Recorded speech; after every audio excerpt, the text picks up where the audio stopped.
Tiba-tiba lihat ke kiri ada pelangi dua, saudara. Tuhan bilang tidak hujan malam ini ya, supaya umatku yang datang dengan lapar dan haus, mereka boleh menikmati Tuhan. Sekali lagi shalom. Ada kebangunan rohani di kota Sabah, di kota Kinabalu, amin. Kan ada wanita-wanita yang luar biasa.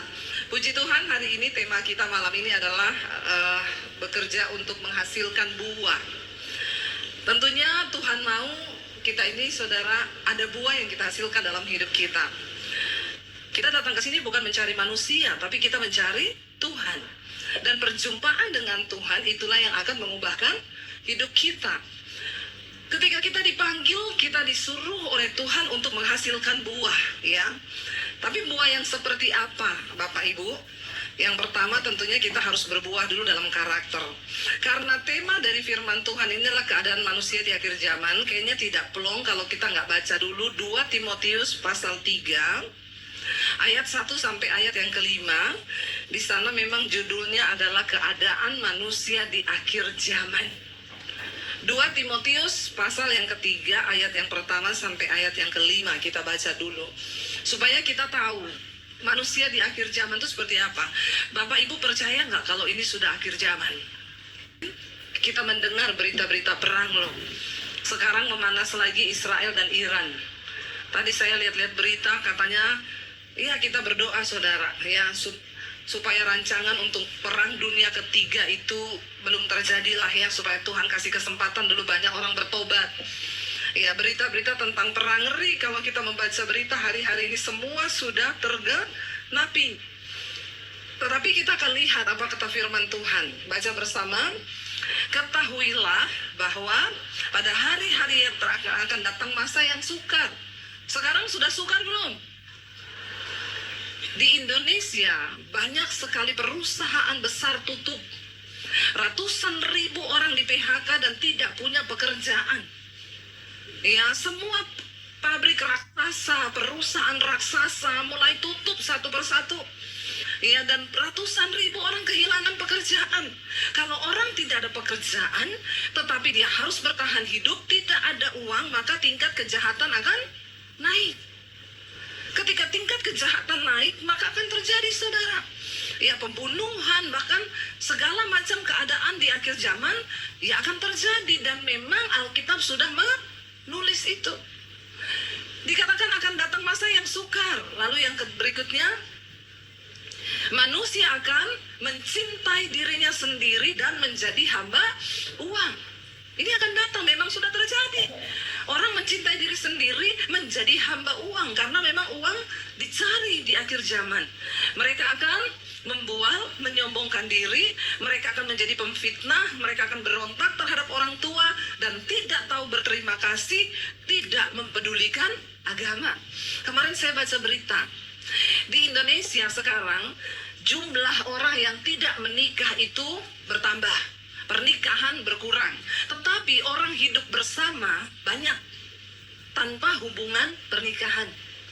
Karena mereka bilang menikah itu rumit, ngapain kami harus menikah, punya anak lalu bercerai, daripada begitu lebih baik tinggal sama-sama saja, tidak usah menikah. Orang tidak lagi memperdulikan agama. Nilai-nilai itu bergeser.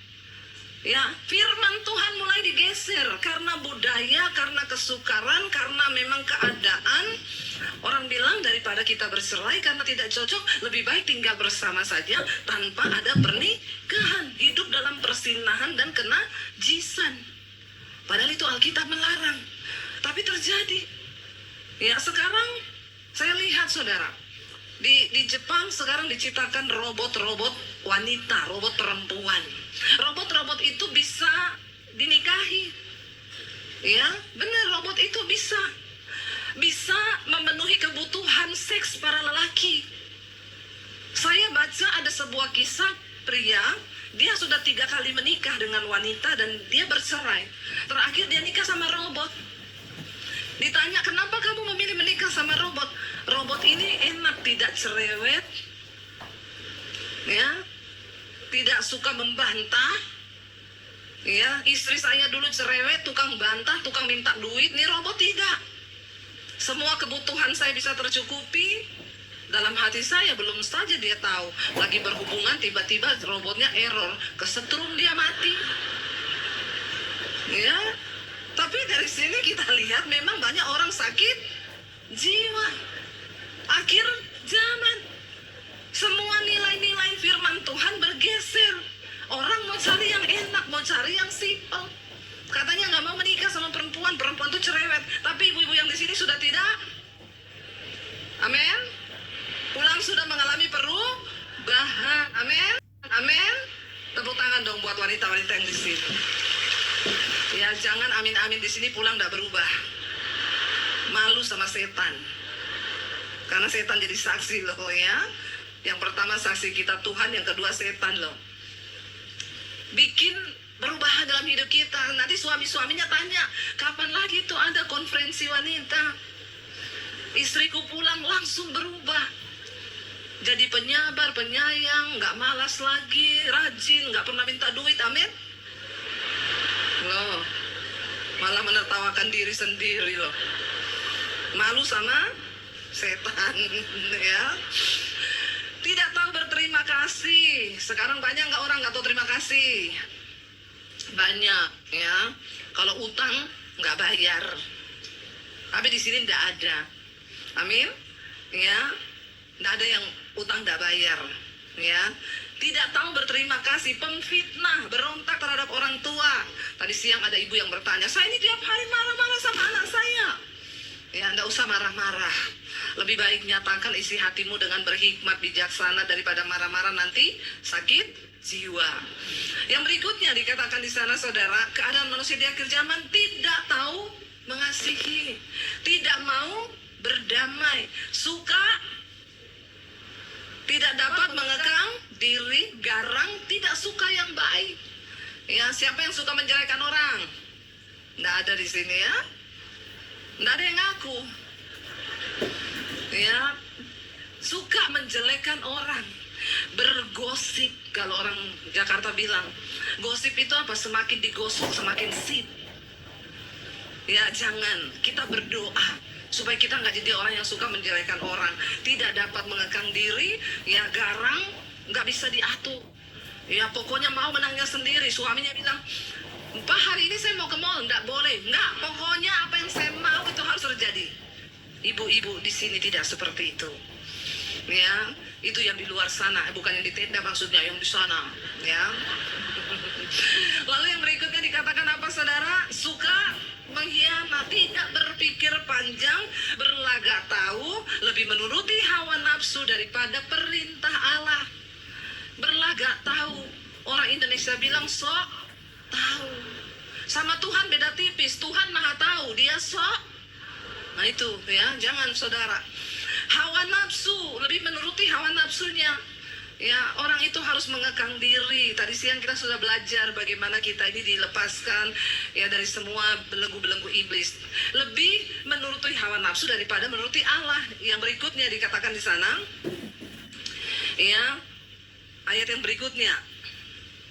Secara lahiriah mereka menjalankan ibadah mereka, tapi pada hakikatnya mereka memungkiri kekuatannya. Jadi yang tadi siang sudah kita bahas. Secara lahirnya tiap hari Minggu masih ke gereja. Kalau ke gereja pakai baju baru, ya, kata-katanya firman terus, ya, nyanyinya rohani, tapi kelakuannya rohana, ya, statusnya rohani terus, ya, tapi kelakuannya roh halus. Ini perlu bertobat ya. Mari kita percaya bahwa ketika kita ini menjalankan ibadah, ada kuasa dari ibadah itu, yaitu mengubahkan hidup kita. Jangan cuma jadi Kristen yang tidak berubah. Nah, hari ini kita akan belajar bagaimana supaya kita bisa berbuah, ya. Kita lihat bersama-sama, saudara, kita buka, mari buka bersama di dalam Injil Yohanes. Kita percaya, saudara, bahwa ketika kita sungguh-sungguh ada di dalam Kristus, maka kita akan menghasilkan buah di dalam Kristus. Yohanes pasal yang ke-15, ayat yang ke-14 sampai ayat yang ke-16. Injil Yohanes pasal yang ke-15, ayat 14 sampai ayat yang ke-16. Kamu adalah sahabatku jikalau kamu berbuat apa yang kuperintahkan kepadamu. Ayat yang berikutnya dikatakan, aku tidak menyebut kamu lagi hamba, sebab hamba tidak tahu apa yang diperbuat oleh tuannya.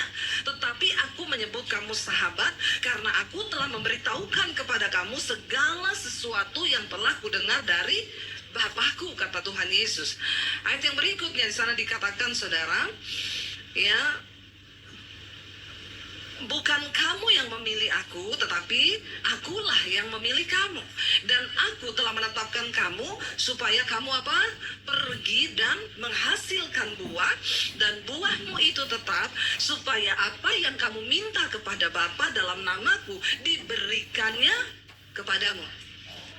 Kita bersyukur Tuhan Yesus menyebut kita ini bukan lagi hamba, tetapi sahabat. Kalau hubungan kita dengan hamba, pembantu dengan tuan, itu beda. Pembantu itu, saudara, tidak punya hak apapun terhadap majikannya. Tapi Yesus bilang, kamu bukan lagi pembantu, karena aku sudah memberitahukan kepadamu segala sesuatu. Aku menyebut kamu sahabat, karena aku sudah membagikan apa yang aku terima dari Bapa, apa yang harus kamu perbuat, dan kamu bukan tidak tahu apa-apa. Dan kalau kita berjalan bersama Tuhan, saudara, Tuhan itu memberitahukan rahasianya, rencananya atas hidup kita. Dan kalau Tuhan yang beritahu rencananya, dia bekerja dengan tanpa batas. Hari ini mungkin saudara bertanya, bagaimana saya bisa menghasilkan buah? Kita semua tidak perlu masuk sekolah Alkitab untuk jadi pendeta, amin.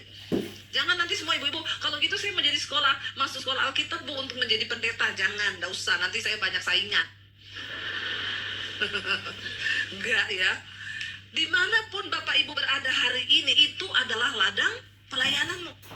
Saya cuma mau tutup dengan satu kesaksian ini. Setiap malam di mesbah doa, saya membagikan firman Tuhan. Saya berkata, untuk menjadi penuai di akhir zaman, untuk menghasilkan buah, kamu harus dengan apa yang ada di tanganmu hari ini. Pergi dan hasilkanlah buah. Lalu saya berkata, kalau Anda seorang guru, jadilah guru yang menjadi penuai. Murid-murid itu adalah jiwa yang harus engkau layani. Kalau engkau seorang dokter, maka pasien itu adalah jiwa yang harus kau layani. Lalu ada seorang guru, saudara.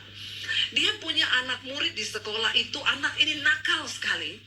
Suatu saat, anak ini, dia tusuk mata temannya itu pakai pensil. Ya, dan masuk ke dalam mata. Sehingga orang tuanya datang ke sekolah, mengamuk di sekolah. Dan anak ini dipaksa untuk dikeluarkan dari sekolah. Lalu guru itu teringat bahwa itu adalah jiwa yang harus dia layani. Dia meminta izin sama kepala sekolah untuk mengizinkan dia melayani anak ini. Lalu dia diizinkan. Dia panggil anak ini ke kantor. Dia tanya sama anak ini, kenapa kamu menjadi nakal seperti itu? Di rumah setiap hari bagaimana orang tuamu? Anak itu nangis dan bilang, aku setiap hari lihat mama papa berantem. Papaku mukul mamaku. Mamaku nangis. Dan anak ini dibesarkan dalam kepahitan, luka batin. Dia melihat orang tuanya berantem di rumah. Lalu guru ini mencoba untuk memanggil orang tuanya datang ke sekolah. Waktu dipanggil datang ke sekolah, gurunya bertanya, ibu, bapak, bagaimana bapak dan ibu hidup di rumah dalam pernikahan? Mereka jawab, oh baik. Kami berdua baik-baik saja. Rumah tangga kami baik. Itu yang saya bilang, banyak orang sakit tapi merasa sehat. Padahal sakit. Akhirnya gurunya ini kan tidak mungkin melaporkan, oh anak kamu bilang kamu di rumah bertengkar, kamu di sini gini. Gurunya cuma bilang, oh iya, kalau begitu tolong perhatikan anakmu. Malam harinya, ibu guru ini mengirimkan khotbah saya kepada mama anak ini. Dia bilang begini, ibu, dengarkan khotbah ini ya. Saya berdoa supaya kita sama-sama berdoa supaya anak ibu bisa dipulihkan, supaya dia tetap bisa bersekolah di sini. Lalu ibu itu mulai mendengar khotbah saya. Waktu dia dengar khotbah saya, dia menangis. Lalu dia mulai WA ke orang guru ini. Dia bilang begini sama guru itu, terima kasih ya sudah mengirim khotbah. Saya mau cerita bu, boleh? Oh boleh. Dia telepon, diangkat sama ibu guru. Langsung mamanya ini nangis, ibu ini. Dia bilang, saya selama ini rumah tangga saya itu tidak baik. Suami saya kasar, dia jadi curhat.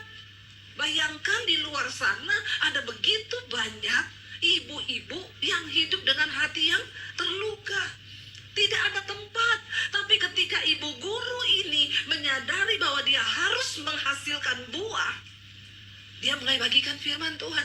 Akhirnya dia mulai berdoa buat ibu ini. Dia bilang, ibu sabar, ibu terus ikuti saja tuh khotbah-khotbahnya Ibu Debbie. Saya yakin Tuhan pasti bekerja.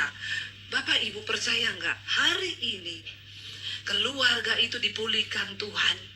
Mereka sama-sama menjadi jemaat misbah doa saya. Suami istri dipulihkan, mereka hidup dalam kasih. Dan anak mereka sekarang bisa terdidik dengan baik, tidak nakal lagi. Karena orang tuanya sudah dipulihkan Tuhan. Anak mereka pun ikut dipulihkan Tuhan. Ini namanya kita berbuah. Dan Tuhan bilang, aku memanggil engkau supaya engkau pergi dan menghasilkan buah. Di sekeliling kita ada begitu banyak jiwa yang perlu kita layani. Ayo jangan cuma jadi orang Kristen, ibu-ibu yang cuma duduk-duduk di kursi gereja, datang ibadah tapi kita pulang tidak pernah melakukan apapun untuk kemuliaan Tuhan. Kalau kita satu saat menghadap Tuhan, Tuhan gak tanya rumahmu berapa, mobilmu berapa, perhiasanmu berapa. Tuhan cuma tanya, berapa jiwa yang sudah engkau bawa bagiku. Karena bekerja menghasilkan buah, itu artinya kita mempersembahkan jiwa bagi Kristus. Kita bangkit berdiri bersama ibu-ibu hari ini. Kita mau datang kepada Tuhan. Kita mau katakan kepada Tuhan bahwa